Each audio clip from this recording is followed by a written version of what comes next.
Scorpio, hi! Welcome to Mr. Queen PH. At titignan natin kung ano yung energies na inyong love life ngayong May 2026. This is a general reading. Pwede kayong makarelate, pwede hindi, just take what resonates. Another reminder, I will not message you or follow you para mag-offer ng services. So mag-ingat kayo sa mga fake accounts and scammers. So kung gusto nyo ng private reading, just go to my website, mrqueenph.com, or you can book directly sa aking calendar link on the description or sa comment section. Okay. Scorpio, what is the energy ng inyong love life? May 2026.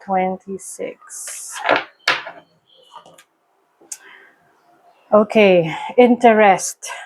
So, some of you, maaring merong focus pagdating sa intention mo sa relationship or intention ng person mo sa relationship ninyo. Whether invested ba siya sa relationship ninyo, meron bang emotional investment, or this is something na para sa kanya pang madalian lang or not that serious, no? Kasi ngayon, you are realizing your worth. Yung halaga mo sa isang relationship na it's not just about, ano yung makukuha mong benefits sa relationship, but also kung ano yung pwede mong i-share sa person that you're dealing with because mahal mo siya, because of course, you want a serious connection. You want a serious relationship.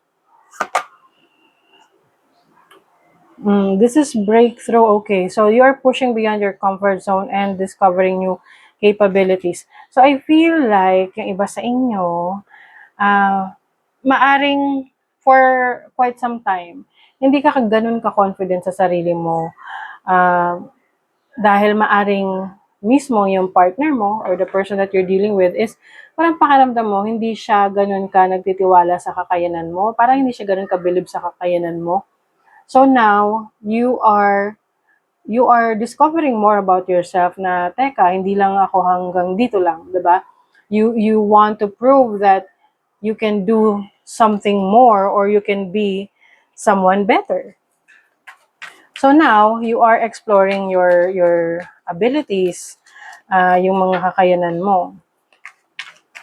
And maaring ito yung magkakaroon ng parang gulat factor sa person mo na, ay, oh my God, ikaw pala yan, kaya mo pala yan, di ba? You have the 7 of Swords. Nako. So, the 7 of Swords is about the intention ng person, no? And itong intention na to is something beneficial lang sa kanya.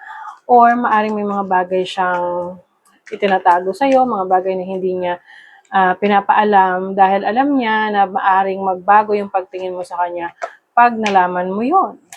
Kasi gusto niya na syempre ikaw, siya pa rin yung in control sa relationship, siya pa rin yung masusunod. Ako. 7 of Cups. Some of you, maaring you are feeling unsure or confused with your feelings feelings mo with your person. Kasi minsan parang you feel na masyado siyang stiff or masyado siyang stricto sa'yo to the point na parang hindi mo na nararamdaman yung softness sa relationship. Now, you have the Fool, so I see this as someone who wants to break free, na kumbaga magkaroon ng ibang experiences pagdating sa relationship.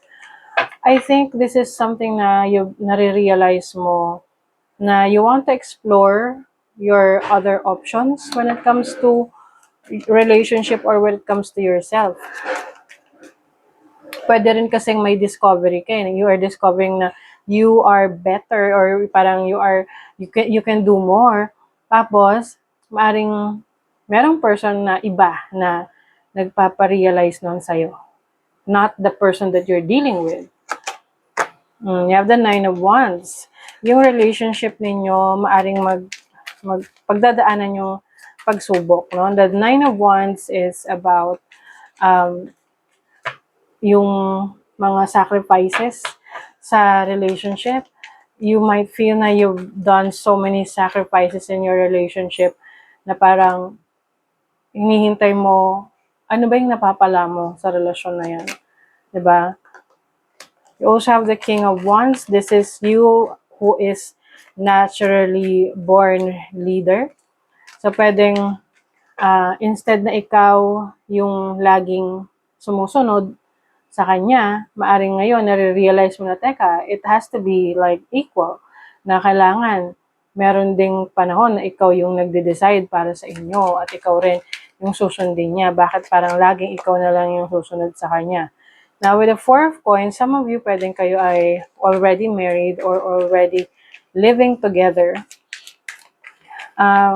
Maari ring magkakaroon kayo ng practical decisions, practical reasons in staying sa relationship na to.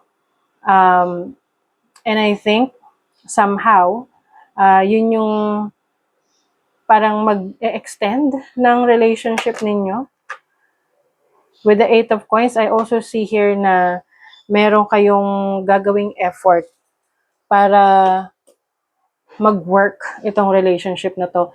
Even if yung iba sa inyo rito, alam nyo na something is, going on or meron ng challenge sa relationship niyo. But I feel like you will choose na ayusin siya. Ayusin yung situation ninyo or to do effort. Kasi maaring feeling nyo, hindi nyo pa nagagawa yung best ninyo for this relationship. Even if merong trust issues, even if you feel na may competition sa inyo, even if you feel na parang may power struggle, embrace your emotions, allow your feelings to surface and be accepted. I think mas magiging open ka sa nararamdaman mo, sa emotions mo, sa naiisip mo. Yan kasi yung way para mas magkaintindihan kayo, hindi yung tipong parang itatago mo lang kung ano yung totoong nararamdaman mo. Same with your person, pwedeng yun din, yung nare-realize niya sa life niya. Also, if there's something na kailangan mong tulong outside of the relationship, let's say an elderly, your parents, your friend, na pwedeng magbigay sa iyo ng advice, do it. Lalo na yung mga taong nakakakilala sa inyo na alam yung dynamics ng relationship ninyo. This is someone na talagang mapagkakatiwalaan mo. Okay? And kung kailangan mo silang ma-involve sa nangyayari sa relationship ninyo, para makatulong, then do it. But if you feel na ito yung tao na hindi mo, yung parang bias na siya, no? I suggest na, pwedeng hindi ka muna sa kanya humingi ng payo. Humingi ka ng payo dun sa taong nakakaintindi sa inyo pareho, para hindi bias. Turn on your heart light.